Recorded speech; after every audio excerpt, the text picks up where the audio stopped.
A very special good evening to all of you my lovely students. तो कैसे हो आप लोग? उम्मीद करता हूँ आप सभी लोग ठीक होंगे, तैयारी भी अच्छी चल रही होगी। दोस्तों, आप लोगों का एग्जामिनेशन फॉर्म बहुत जल्द ही आने वाला है, तो आप लोग अपनी तैयारी को कंटिन्यू रखिए, अच्छे से पढ़िए, अटेंटिवली स्टडी कीजिए और एक रूटीन के माध्यम से आप लोग पढ़ाई कीजिए। ठीक है, तभी जाकर आपको आपके मन मुताबिक का कोर्स मिलेगा और अच्छे कॉलेजेस में मिलेगा। ठीक है, तो चलिए क्लास को मैं स्टार्ट करता हूँ। तो क्लास को स्टार्ट करने से पहले एक छोटी सी रिक्वेस्ट है, यदि आप लोग इस चैनल पे नए हो, पहली बार हो, तो इस चैनल को सब्सक्राइब कर लो और बेल आइकन को हिट कर लो। और दोस्तों, पीडीएफ के लिए आप लोग हमारे टेलीग्राम चैनल को अवश्य ज्वाइन कीजिएगा। इसके लिए आपको जाना होगा टेलीग्राम ऐप पे, वहाँ स्टडी विद रितेश सर्च करना होगा और हमारे इस चैनल से जुड़ जाना होगा। तो चलिए बच्चों, आज की क्लास को हम स्टार्ट करते हैं।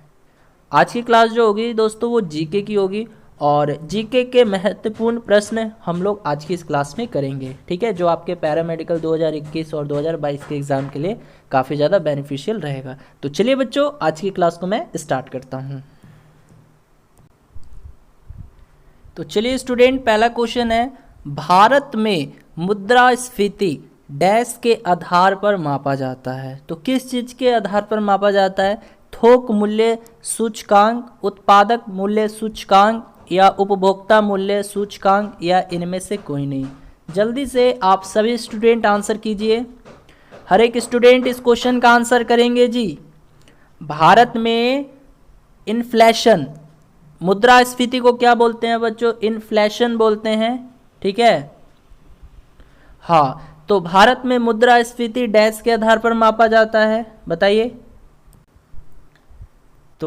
तो वेरी गुड, यदि आप लोग जवाब दे रहे हैं ऑप्शन ए थोक मूल्य सूचकांक, देन आप लोगों का आंसर सही है। तो बच्चों याद रखना है कि भारत में मुद्रास्फीति की गणना करने के लिए थोक मूल्य सूचकांक का उपयोग किया जाता है, यानी इंग्लिश में क्या बोलते हैं इसको? इंग्लिश में बोलते हैं बच्चों wholesale price index, wholesale price index.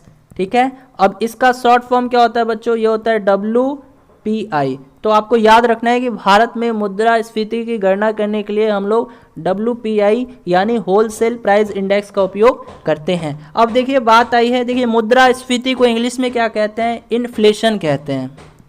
English में क्या कहते हैं बच्चों? इन्फ्लेशंस कहते हैं इसको। तो एक प्रश्न पूछ लेता है आपके एग्जाम में कभी कभी कि मुद्रास्फीति के कारण सबसे अधिक हानि किसको होती है, लेनदार को या देनदार को? देखिए ये डायरेक्ट याद कर लेना है, ज़्यादा हम लोग डेप्थ में नहीं जाएंगे। आप लोग मुझे इतना बताइए, मुद्रास्फीति यानी इन्फ्लेशन जिसको कहते हैं, तो मुद्रास्फीति के कारण सबसे अधिक हानि किसको होती है? सबसे अधिक, मुद्रास्फीति के कारण सबसे अधिक हानि किसको होती है बच्चों? तो ये होती है देनदार को, देनदार को होती है।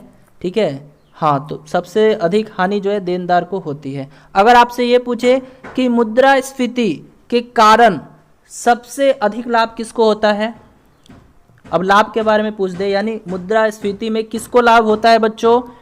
ये डायरेक्ट क्वेश्चन याद कर लीजिए, पूछा जा सकता है। मुद्रास्फीति में किसको लाभ होता है बच्चों? हाँ, किसको लाभ होता है? तो ये बच्चों होता है, बताइए, लेनदार को। ठीक है, ये होता है लेनदार को। ठीक है, तो ये याद रखना है। तो हानि किसको होगा? देनदार को, और लाभ किसको होगा? लेनदार को। ठीक है, चलिए बढ़ते हैं अगले क्वेश्चन की तरफ। चलिए दोस्तों, अगला क्वेश्चन है, भारतीय संविधान का कौन सा भाग नगर पालिकाओं से संबंधित है? कौन सा भाग है जी जो नगर पालिकाओं से संबंधित है? भाग 4, भाग 5, भाग 9 का A या भाग 10? जल्दी से बताइए, इसमें से कौन सा भाग नगर पालिकाओं से संबंधित है? तो जी हाँ दोस्तों, ऑप्शन सी। यदि आप लोग जवाब दे रहे हैं ऑप्शन सी, देन आप लोगों का आंसर सही है। तो भाग 9 का A जो है ये नगर पालिकाओं से संबंधित है। अब बच्चों बात कर लेते हैं हम लोग भाग 10। तो ये किस चीज से संबंधित है? अनुसूचित और जनजाति क्षेत्र से। तो इसको भी लिख लीजिए। भाग 10 जो है ये संबंधित है अनुसूचित और जनजातीय क्षेत्र से संबंधित है ना, जनजातीय क्षेत्र से संबंधित है। पूछा जा सकता है कि अनुसूचित और जनजातीय क्षेत्र का वर्णन ये किस भाग में किया गया है, तो ये भाग 10 में किया गया है। तो आपको याद रखना है भाग 10 जो है ये अनुसूचित और जनजातीय क्षेत्र से संबंधित है।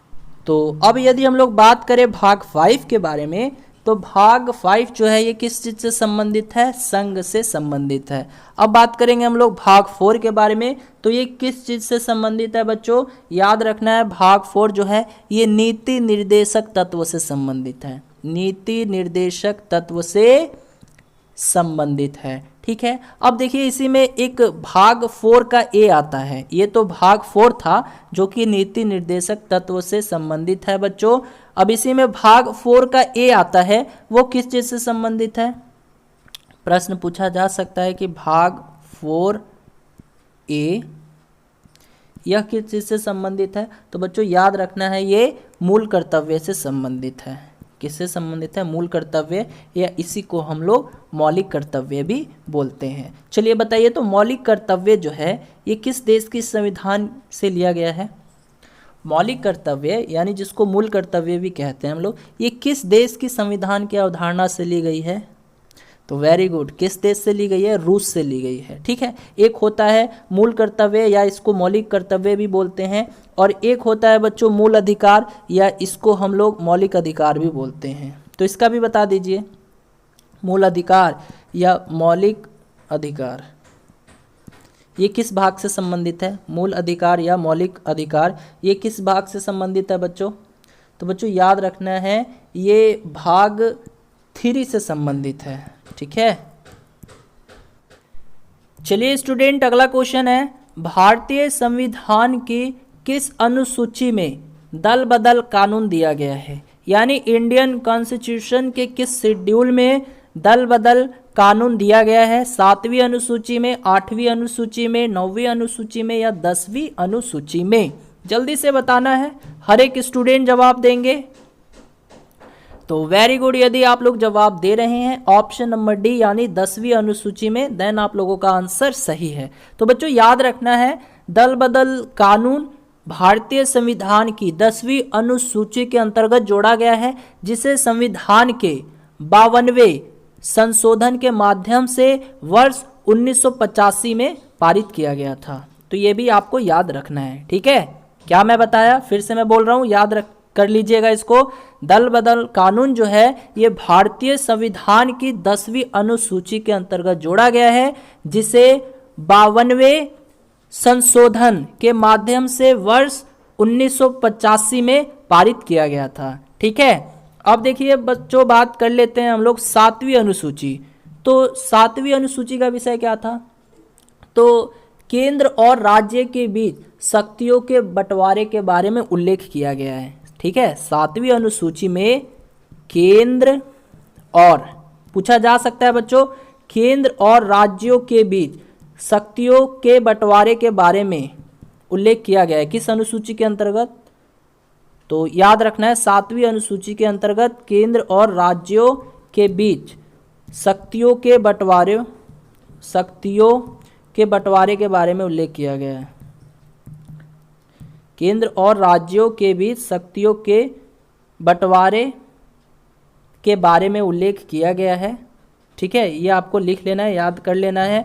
अब बच्चों अगर मैं आपसे पूछूं कि ये जो 8वीं अनुसूची है, 8वीं अनुसूची इसका विषय क्या था, इसमें क्या क्या विषय है, मतलब 8वीं अनुसूची में क्या क्या उल्लेख किया गया है, बताइए। बता चुका हूं मैं आप लोगों को, 8वीं अनुसूची जो है इसका विषय क्या है, भाषा। याद रखना, आपसे प्रश्न पूछा जा सकता है बच्चों कि 8वीं अनुसूची किस चीज़ का विषय है, तो आपको याद रखना है इसमें 22 भाषाओं का वर्णन किया गया है, या ऐसे भी प्रश्न पूछा जा सकता है कि 22 भाषाओं का वर्णन संविधान के किस अनुसूची के अंतर्गत किया गया है, तो वो 8वीं अनुसूची के अंतर्गत किया गया है। ठीक है, अब बात कर लेंगे हम लोग 9वीं अनुसूची। तो इसका विषय क्या था, भूमि सुधार। ठीक है, तो भूमि सुधार का उल्लेख संविधान के किस अनुसूची के अंतर्गत किया गया है, तो ये 9वीं अनुसूची के अंतर्गत किया गया है। ठीक है, तो चलिए बच्चों बढ़ते हैं अगले क्वेश्चन की तरफ। यदि क्लास इंटरेस्टिंग लग रही हो, मज़ा आ रहा हो, तो एक लाइक जरूर दे देना, बहुत सपोर्ट मिलता है जी आपके एक लाइक से और कमेंट से। कमेंट भी जरूर किया कीजिएगा लोग आप, ठीक है, बहुत दिल एकदम गदगद हो जाता है आप लोग का कमेंट पढ़ के, ठीक है, बहुत अच्छा लगता है। काफ़ी बच्चे कमेंट करते हैं, इसके लिए मैं उनका दिल से शुक्रगुजार हूँ और इस चीज़ के लिए आपको thank you thank you thank you, है ना। Thank you very much to all of you my students, ठीक है, इतना सपोर्ट और इतना प्यार बनाए रखने के लिए। चलिए बढ़ते हैं अगले क्वेश्चन की तरफ। चलिए स्टूडेंट अगला क्वेश्चन आ जाता है, किस वर्ष में सरोजिनी नायडू भारतीय राष्ट्रीय कांग्रेस की पहली भारतीय महिला अध्यक्ष बनी थी? 1992 गया में, 1925 कानपुर में, 1928 कलकत्ता में, 1931 कराची में। यानी पूछा यह गया है कि भारतीय राष्ट्रीय कांग्रेस की जो पहली भारतीय महिला अध्यक्ष थी वो कौन थी? सरोजिनी नायडू थी। ठीक है, तो ये किस वर्ष में बनी थी?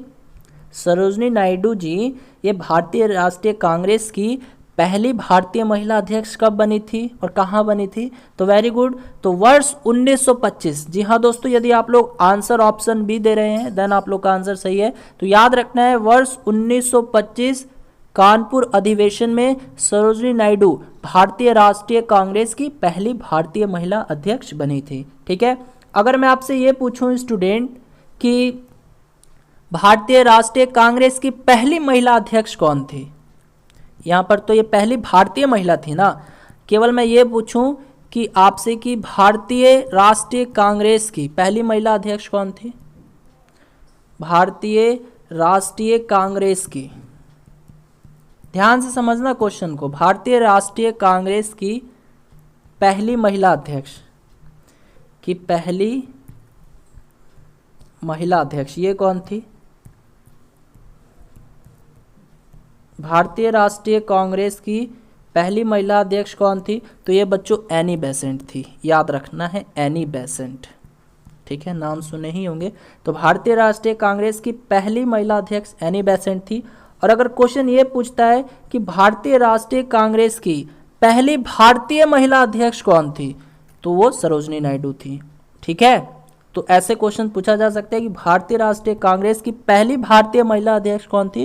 तो ये सरोजिनी नायडू थी। और प्रश्न ऐसे पूछेगा कि भारतीय राष्ट्रीय कांग्रेस की पहली महिला अध्यक्ष कौन थी? तो एनी बेसेंट थी। ठीक है, हाँ, तो चलिए मैं कुछ और भी इम्पॉर्टेंट पॉइंट्स है जो मैं आपको बता देना चाहता हूँ। इस क्वेश्चन के माध्यम से बात आई है भारतीय राष्ट्रीय कांग्रेस के बारे में।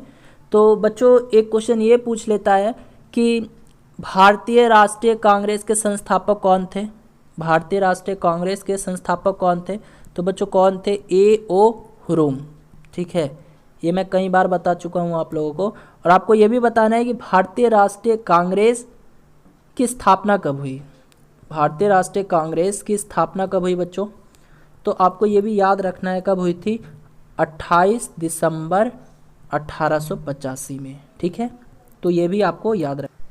तो चलिए मैं आपको कुछ और भी इम्पोर्टेंट फैक्ट्स बता देता हूँ। जैसे कभी कभी पूछ लेता है कि कांग्रेस का पहला अधिवेशन कब हुआ, कहाँ हुआ, उसके अध्यक्ष कौन थे। इसी तरह दूसरा अधिवेशन कब हुआ, कहाँ हुआ, उस समय अध्यक्ष कौन थे भारतीय राष्ट्रीय कांग्रेस के। ठीक है, तो ऐसे ऐसे भी प्रश्न जो है पूछ लिए जाते हैं। तो चलिए एक नज़र वो भी हम लोग देख लेते हैं।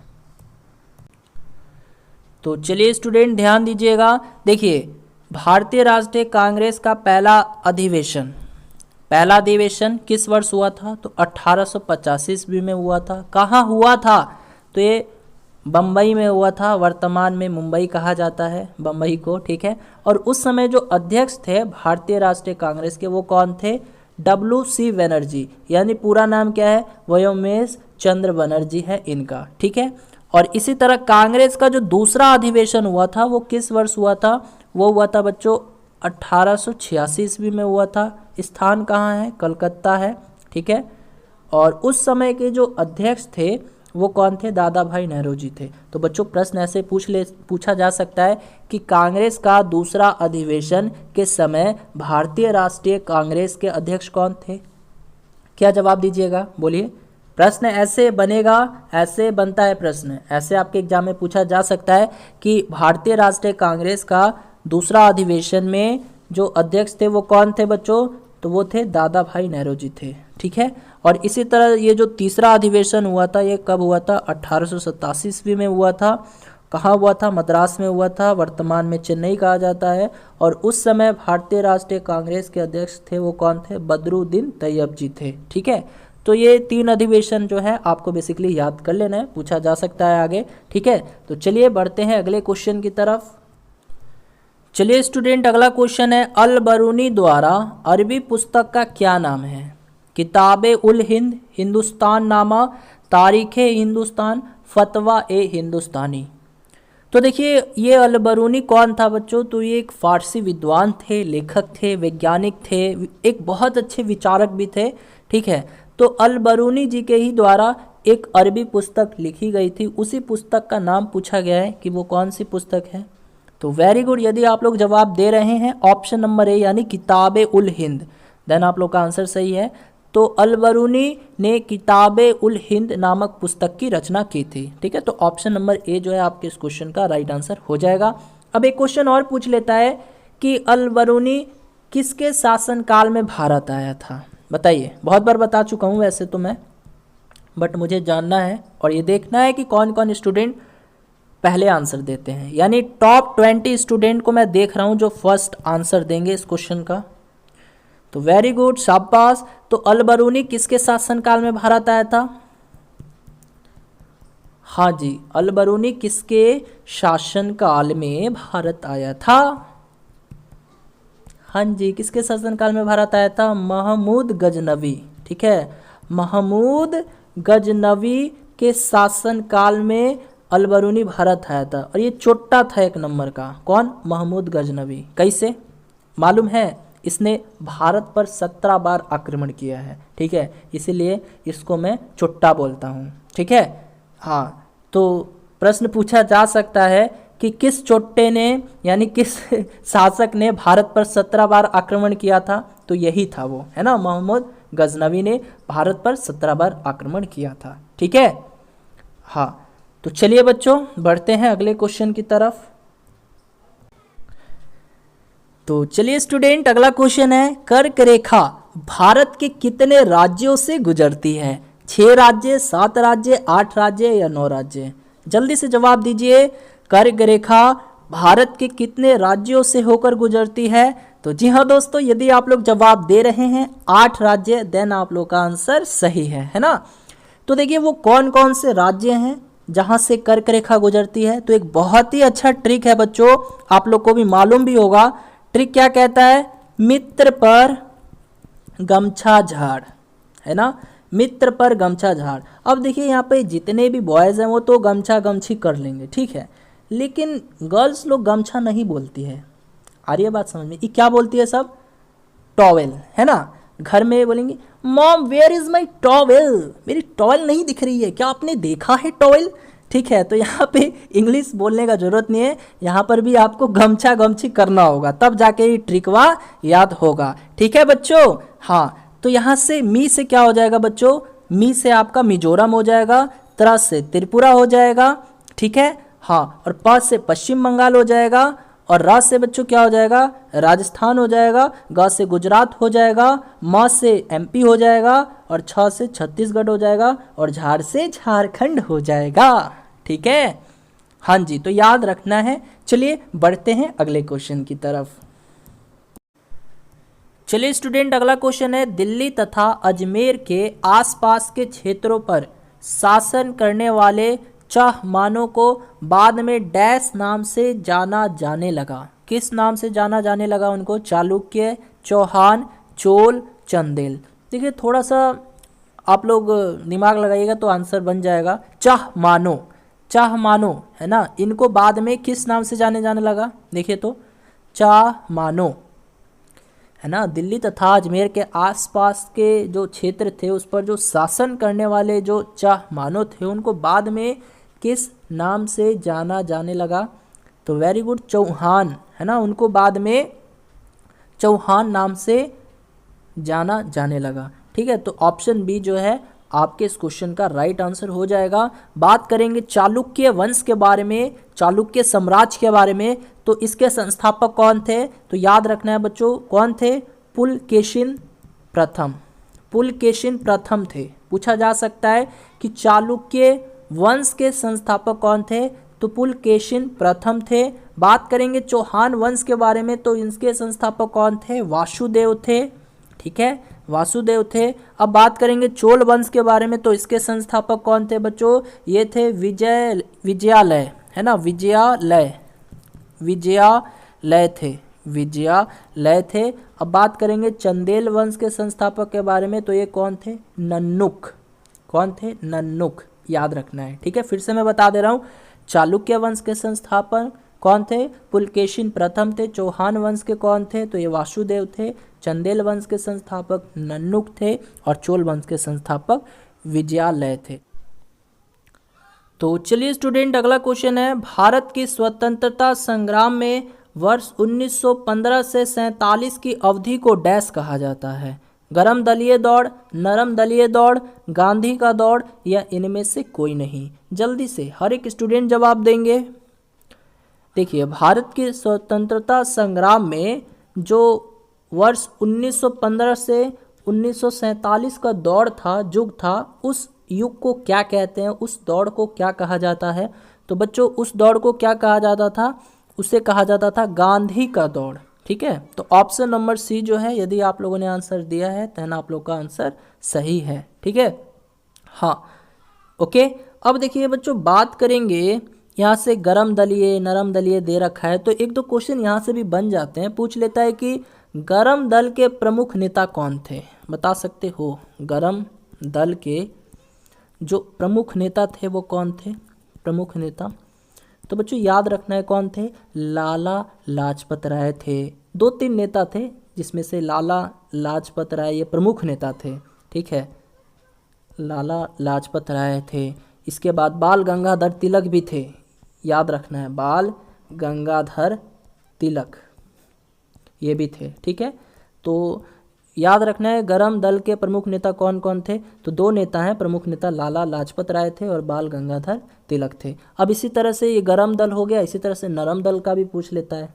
ठीक है, कभी कभी पूछ लेता है कि नरम दल के नेता कौन थे, नरम दल के नेता कौन थे, प्रमुख नेता, नरम दल के प्रमुख नेता कौन थे बच्चों, तो ये थे, ये भी 2 व्यक्ति जो थे प्रमुख थे काफ़ी ज़्यादा, कौन कौन, दादा भाई नेहरू जी।